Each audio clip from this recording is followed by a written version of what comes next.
بسم الله الرحمن الرحيم وبه نستعين. أعزائي الأهلاوية في كل مكان، أهلا وسهلا بكم.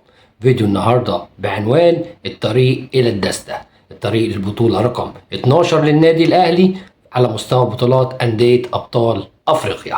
هتعرف في الفيديو ده كل المعلومات اللي أنت محتاج تعرفها عن مباراة تيبي مازيمبي. مش محتاج تشوف أي فيديوهات أو أي أخبار بعد ما تشوف الفيديو ده. هتعرف منه ميعاد المباراة، هتعرف منه التشكيل المتوقع، هتعرف منه موقف المصابين، هتعرف منه عدد الجماهير، هتعرف منه كل حاجه. في مفاجاه سعيده جدا جدا جدا لعشاق النادي الاهلي في اخر الفيديو، في صفقه جديده كمان هنتكلم عليها في اخر الفيديو. تابع الفيديو وما تنساش تعمل لايك وتعمل اشتراك في القناه عشان يوصل لك كل جديد، واستنى معايا الفيديو هيعجبك.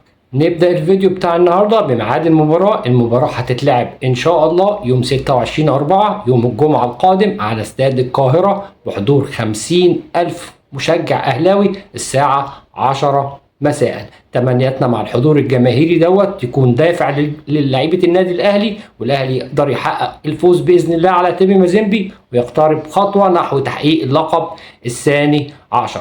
طيب هنتكلم بقى دلوقتي على التشكيل المتوقع للنادي الاهلي. هيلعب في حراسه المرمى المتالق في الفتره الاخيره مصطفى شوبير. ناحيه اليمين هيلعب محمد هاني، وهيلعب في خط الظهر محمد عبد المنعم ورامي ربيعه، وناحيه الشمال النجم التونسي علي معلول. في نص الملعب هيلعب كوكا، وهيلعب جنب كوكا عمرو السوليه اللي راجع لمستواه في الفتره الاخيره، وهيلعب قدامهم مجدي قفشه.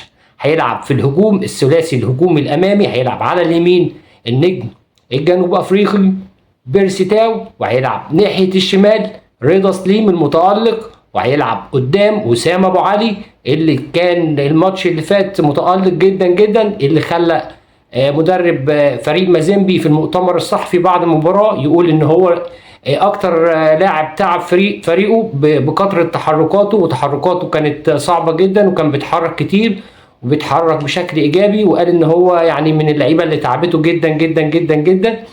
وطبعا في كمان يعني رضا سليم ممكن يلعب مكانه احمد عبد القادر. يعني في اخبار بتقول ان احمد عبد القادر، وفي اخبار بتقول ان رضا سليم، لكن عموما الاثنين متالقين في الفتره الاخيره، وان شاء الله اي حد يلعب فيهم يكون قد المسؤوليه باذن الله.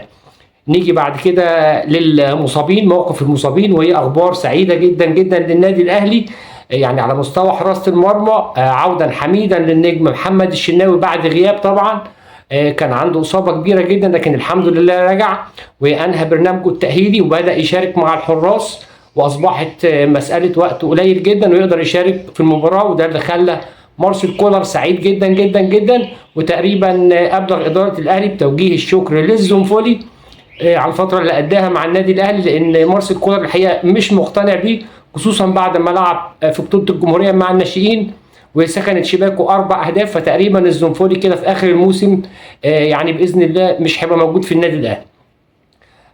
كمان عايزين نقول ان حسين الشحات رجع تاني للتدريبات بشكل طبيعي، بس كان بيرتدي قناع الوجه وحفاظا طبعا عليه، لكن اصبح جاهز وتحت امر الجهاز الفني. لكن اعتقد ان الجهاز الفني مش هيدفع فيه بالمباراه القادمه باذن الله، ممكن يكون على مقاعد البدلاء. لكن المفاجاه السعيده جدا جدا جدا وهي عوده امام عاشور اللي بقاله فتره كبيره غايب من اثناء مباراه، حصل له اصابه اثناء مباراه منتخب مصر مع نيوزيلندا في كتفه، وغايب بقاله فتره طويله.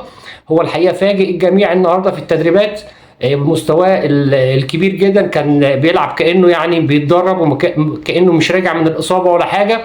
وفاجئ كولر وفاجئ الجميع وطلب انه يلعب واصر انه يلعب المباراه، وفي احتمال كبير جدا يكون هو مفاجاه التشكيل، وممكن يكون برضو على مقاعد البدلاء. في كمان عايزين كمان نتكلم على عودة بعض اللاعبين التانيين من الإصابة. النجم كمان مروان عطية أصبح جاهز للمشاركة وبدأ يتدرب تدريبات جماعية، واصبح تحت امر الجهاز الفني وبس. لكن برضو مارسيل كولر اعتقد انه مش هيدفع بيه في المباراه دي، ممكن كمان ما يكونش على مقاعد البدلاء، يمكن هو اقل نسبه مشاركه. لكن برضو مش عارفين التدريب بكره هيكون ايه النتيجه بتاعته. عموما احنا هنشوف لكن عموما عوده كل المصابين دي حاجه جميله جدا جدا جدا، سواء هيشاركوا النهارده او هيشاركوا في المباراه القادمه باذن الله، وامر الله تكون اضافه كبيره جدا لفريق النادي الاهلي. في طبعا بعض الاخبار بتقول ان في صفقه جديده للنادي الاهلي، هو اللاعب يسري وحيد لاعب طلائع الجيش. ده بيلعب مهاجم، وبيلعب مهاجم ناحيه اليمين، عنده 21 سنه، لعب 15 مباراه، سجل هدفين وصنع هدفين.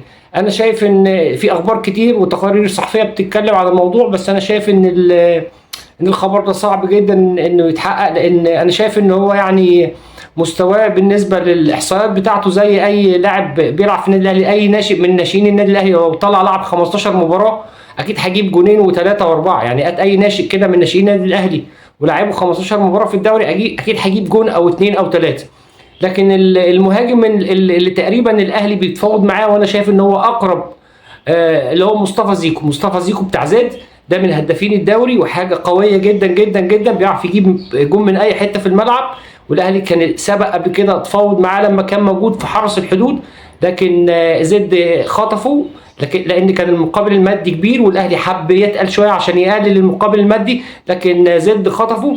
طبعا العلاقه قويه جدا ما بين اداره النادي الاهلي واداره نادي زد، فاعتقد ان هو ده الصفقه المحليه، المهاجم المحلي اللي ممكن يكون على رادار النادي الاهلي، وفعلا ان هو يكون الصفقه القادمه بالنسبه للمهاجم المحلي. حابين نتكلم كمان على مفاجاه كبيره جدا جدا تنقلتها وكالات الانباء والاخبار والتقارير الصحفيه في الايام الاخيره، وهي عوده سيد عبد الحفيظ لمنصب مدير الكره بالنادي الاهلي. انا شايف ان الخبر ده يعني هيكون خبر سعيد جدا للاهلاويه. مين فينا ما بيحب السيد عبد الحفيظ؟ مين فينا ما يعرفش الدور اللي بيقوم بيه سيد عبد الحفيظ؟ مين فينا ما يفتكرش سيد عبد الحفيظ في مباراة شمال افريقيا لما الفرق بتخبي الكوره وسيد عبد الحفيظ بيجمع الكوره عنده، كل لما الوقت بيقف او يلاقي لعيبه مش لاقيه كوره هو اللي بينزل كوره. فاعتقد ان سيد عبد الحفيظ لو راجع باذن الله وامر الله زي ما الاخبار بتقول الموسم القادم هيكون اضافه كبيره جدا، وهيرجع بقى الامور لطبيعتها، مش هيحصل فيه اي مشاكل ما بين اللعيبه، والدنيا هتستقر. اعتقد ان سيد عبد الحفيظ مكانه فعلا الرجوع تاني لمنصب مدير الكره. تمنياتنا طبعا بالفوز للنادي الاهلي. نتمنى ان البطوله 12 تكون موجوده معانا وبحوزتنا باذن الله في الجزيره. هيلتقي الفائز من مباراه الاهلي وتيبي مازيمبي مع الفائز من مباراه الترجي وصن داونز باذن الله في النهائي، ويا رب يكون الاهلي احد طرفيها. بعد اذنك يا ريت تعمل لايك وتشترك في القناه، والسلام عليكم.